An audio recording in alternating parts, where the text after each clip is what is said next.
সভাপতিত্ব কৰা টপাৰ্ছ একাডেমি আৰু সিনিয়ৰ সেকেন্ডাৰী স্কুলৰ অধ্যক্ষ মহোদয়, উপাধ্যক্ষ মহোদয়, পৰিচালনা সমিতিৰ বিষয়ববীয়াসকল, আমাৰ জাতিৰ মেৰুদণ্ড এই টপাৰ্ছ একাডেমিৰ শিক্ষাগুৰুসকল, আমাৰ অভিভাৱকসকল আৰু আমাৰ দেশৰ ভৱিষ্যত ছাত্ৰ ছাত্ৰীসকল। অৱশ্যে উপৰোক্ত বক্তাসকলে গোটেই কথাখিনি ধুনীয়াকৈ কৈ গৈছে। আমাৰ কথা হ'ল পিতৃ মাতৃ জন্মহে দিয়ে, কিন্তু প্ৰকৃত নাগৰিক কৰি তোলে শিক্ষাগুৰুসকলে। গতিকে আমি আমাৰ সন্তানক জন্ম দিয়াৰ পিছত প্ৰকৃত নাগৰিক কৰাৰ কাৰণে হ'ব পাৰিছোঁ। হঠাৎ এদিন মই এই স্কুলত আহি, এই হায়াৰ ছেকেণ্ডেৰীত আহি ছাৰৰ লগত দেখা কৰি সিদিনাখনেই 4টা বজাত মোৰ ল'ৰাটোক এটা ইণ্টাৰভিউ লৈ গৈছোঁ। মই ভবাই নাই, চিন্তাও কৰা নাই, এইখিনি হঠাৎ কিন্তু দিয়াৰ পিছত এতিয়া যিটো ফল আমি পাই আছোঁ, গতিকে সেই ফালৰ পৰা মই এইখিনি বুজিব পাৰিছোঁ যে মই ভুল কৰা নাই। মই ভুল কৰা নাই, মই শুদ্ধ কৰিছোঁ।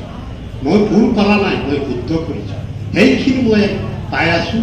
গতিকে মই আশা ৰাখিছোঁ ভূত ভৱিষ্যতে যে যিখিনি এতিয়া পাইছোঁ তাতকৈ যাতে ষ্টুডেণ্টবিলাকে যিখিনি পাই আছে সকলো তাতকৈ যাতে বেছি পায়, সেইখিনি আশা ৰাখি এই টপাৰ্ছ একাডেমিৰ শিক্ষক শিক্ষয়িত্ৰীবৃন্দ লগতে প্ৰিন্সিপালৰ পৰিচালনাক বিনম্ৰভাৱে অনুৰোধ জনাই মোৰ বক্তব্য ইমানতে। আমি যিমানে চেষ্টা নকৰোঁ, যিমানে শুদ্ধ চলিব কিবা নাই। আমাৰ জীৱনটো এদিন ঘূৰৰ এটা মহাসাগৰত আমি পৰিক্ৰমণ কৰি হৈছে মানুহৰ জীৱনৰ জীয়াই থকাৰ এটা উপাদান। কাৰণ এই ভুলবোৰ সংশোধন কৰিবৰ কাৰণেই মানুহে জীৱন সংগ্ৰাম কৰিব লগা হয়, আৰু সেই জীৱন সংগ্ৰামত ভৰ্তি থকাৰ কাৰণেই মানুহে মানুহৰ দুখ সুখ সেইবোৰ পাহৰি থাকে।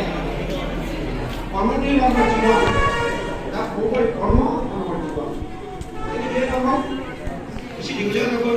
সপোন আছে, এই ভৱিষ্যত সপোন পূৰ্ণ হ'বৰ কাৰণে আমি উপস্থিত টপাৰ্ছ একাডেমিৰ শিক্ষক শিক্ষয়িত্ৰীবৃন্দ, উপস্থিত ছাত্ৰ ছাত্ৰী, অভিভাৱক অভিভাৱিকাসকল আৰু মোৰ মৰমৰ ছাত্ৰ ছাত্ৰীসকল, মই সভাৰ আৰম্ভণিতে এটা কথা উল্লেখ কৰিব বিচাৰিছোঁ। টপাৰ্ছ একাডেমিৰ প্ৰায় 13ৰ ওপৰত ছাত্ৰ ছাত্ৰী আছে। গতিকে আজিৰ মিটিঙত সভাখনত মানুহৰ জীৱনত প্ৰচুৰ সমস্যা থাকে। মানুহৰ জীৱনটো হৈছে এটা সংগ্ৰামী জীৱন। সমস্যাৰ সমাধানৰ কাৰণে মানুহ জন্মৰ পৰা মৃত্যুলৈকে সংগ্ৰাম কৰি গৈ থাকিব লাগে। এই সংগ্ৰামত যিসকলে অভিভাৱক অভিভাৱিকাসকলক বিশ্বাস আৰু আস্থা আছে বুলি আমাৰ নক্ষত্ৰৰ দৰে জিলিকি থকা সতী সন্তানক আপোনালোকৰ হাতত সন্ধি দিছোঁ। আজি এই সভাৰ জৰিয়তে আমি আমাৰ এই টপাৰ্ছ একাডেমিৰ সমূহ শিক্ষাগুৰুসকলক বিনম্ৰতাৰে ক'ব খুজিছোঁ, যাতে আমাৰ এই সতী সন্তানবিলাকক আপোনালোকৰ নিজৰ সন্তানৰ নিচিনা ভাবি আপোনালোকৰ এই শৈক্ষিক সংগ্ৰামখন অব্যাহত ৰাখিব। আৰু বিশেষকৈ আমি দেখিছোঁ ইয়াত উপৰোক্ত বক্তাই কৈ আহিছে বুলি মোৰ ফালৰ পৰা, মোৰ দৃষ্টিকোণৰ পৰা মই গম পাইছোঁ। যিয়েই নহওক ক'বলগীয়াটো বহুত কিছুমান থাকে, মই ইমান দীঘলীয়া নকওঁ। আপোনালোকক